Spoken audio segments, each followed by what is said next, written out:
hope you're gearing up for a low-scoring Las Vegas Bowl as two solid defenses square off against each other as Utah takes on a surprising Northwestern team. The Utes coming in at 8-4 despite not seeing Cam Rising on the field this year. Didn't play a single down, and the Utes still managed to win 8 games. Northwestern, though, despite all of the drama right before the season, despite going 1-11 in 2022, despite having an interim head coach in David Braun, the Wildcats go 7-5, and Braun now the permanent head coach in Evanston. The question now is whether or not he can give his Wildcats team one last win and a lot of momentum to carry into 2024. So welcome back to the Gridiron Expert, guys. We're so glad you could join us today. As always, please continue to like, comment, subscribe, share our videos, and check out everything down in the description below, including those expert picks, that holiday special, guys. It's never too late to sign up for those picks. The holiday special giving you every spread pick for every college football bowl game and every NFL playoff game. Or if you do one of our other packages, you'll get those picks for a full 365 days. So you'll have them for the entirety of the 2024 season. So it's never too late to sign up, hitting over 60% of our bets, over 65% in our best bet section. Go sign up and start winning big with us today over on the gridironexpert.com. Link down in the description below.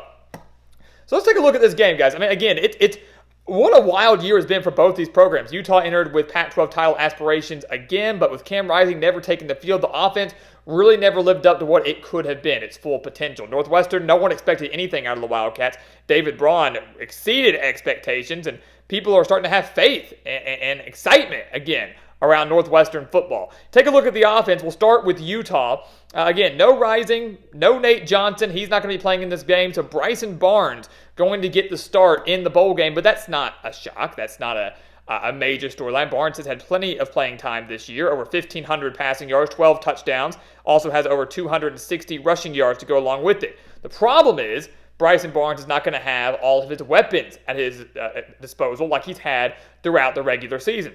Their number 1 wide receiver, Devon Vale, is not going to be playing. 593 yards, 3 touchdowns. Their number 3 wide receiver, and Mikey Matthews, will not be playing in this game. So this is a Utah team that is going to have to rely heavily on the run game, like they've done all year. This is nothing new. Even though they're down a couple of their top receivers, even though the quarterback carousel continues to rotate for Utah, this is what they've had to do all year long. And the running game has averaged over 186 yards per game this year. JaQuinton Jackson has been phenomenal, over 700 yards and 4 touchdowns. They've got Jalen Glover, over 500 rushing yards this year. This is an offense, guys, that, again, has won 8 games, but has eclipsed 24 points on the scoreboard just 5 times. They don't score a lot. They rely on their run game, and they rely on their defense. And so far, it has worked out for them. And I would expect that with Kyle Whittingham leading the charge. Northwestern, on the other hand, look, their offense last year was abysmal. It was terrible. That's why, one of the many reasons, really, they went 1-11 in 2022. They're still pretty bad.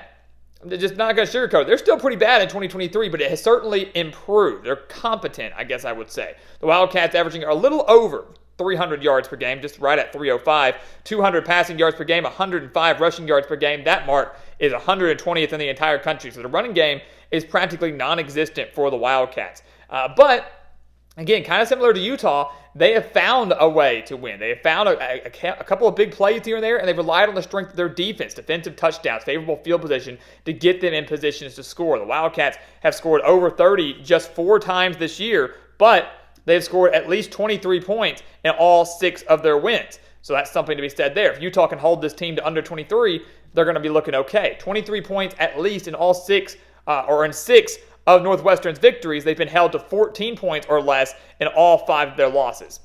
So there you go. Utah, if you can hold Northwestern to 14 or less, I think you're going to end up winning this game. Ben Bryant, though, for Northwestern, the transfer quarterback in from, he was at Cincinnati and then Eastern Michigan and Cincinnati and then now at Northwestern, over 1,500 yards, 11 touchdowns on the year. Cam Porter, over 600 rushing yards.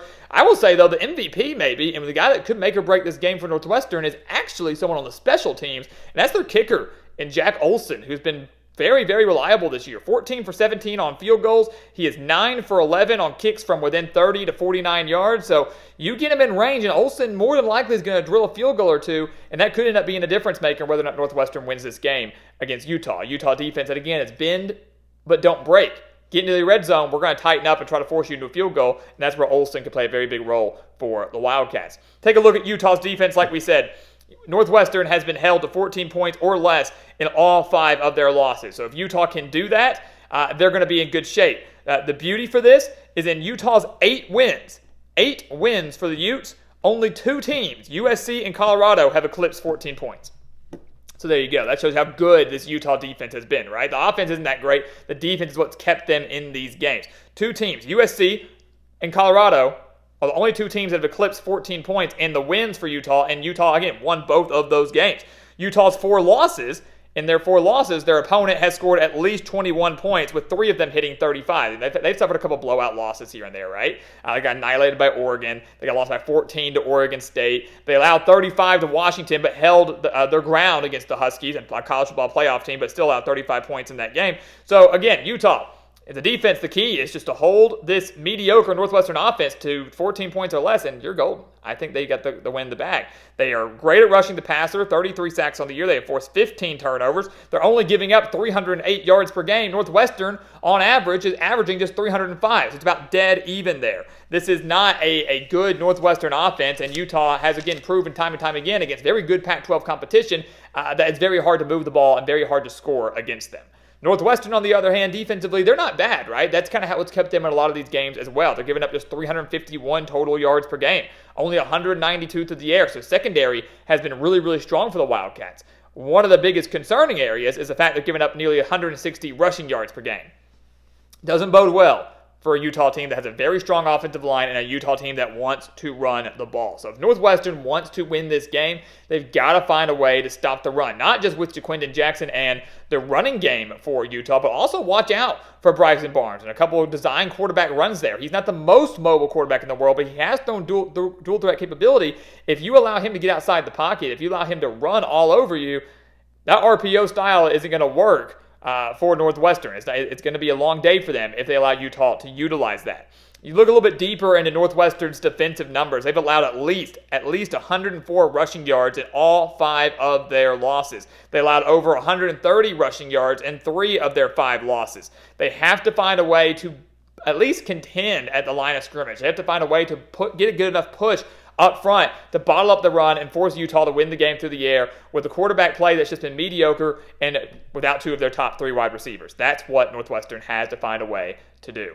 So ultimately, guys, what's going to happen? We're in Las Vegas. It's not going to be the most exciting bowl game, but if you love defense, this is the game for you, right? Everybody's different. I'm an offensive guy. I love to see a lot of points being scored, so I don't think we're going to see that here. It's going to be a low-scoring defensive battle, and it's an interesting, important game for both. Utah, their last game here as a Pac-12 member, so an opportunity to get a bowl win in their Pac-12 run on a high as they transition to the Big 12 in 2024. Northwestern, an opportunity to carry tons of momentum into the first full year as David Braun as the head coach. He coached this entire season, but most of it was filled as an interim. It was all unknown. Now he's the permanent guy, so an opportunity to get a win, get an 8-win season, carry momentum into 2024. But ultimately, guys, I've got to go with Utah, and I feel very confident in that. The David Braun Northwestern story has been remarkable. It's been fun to watch, and I'm going to look forward to seeing him next year, to seeing what he can do with the Wildcats. But Utah is just a different animal. They are stronger. They are more physical. They are so dominant defensively, and I just don't see Northwestern's offense generating enough to even get too many opportunities in Utah territory. The Utes defense plays like they have all year long, way too strong. They get the win, and they clinch another 9-win season, and Utah carries momentum into their first year in the Big 12 starting next season. So guys, as always, thank you so much for watching us here at the Gridiron Expert on YouTube. Make sure to continue to like, comment, subscribe, share our videos, and of course, check out everything down in the description below, including that holiday special, those expert picks. Do not miss out on those. Go check them out. Sign up today. It's never too late to sign up. Again, over on the gridironexpert.com. And once again, guys, as always, thank you so much for watching, and we'll see you next time right here on the Gridiron Expert.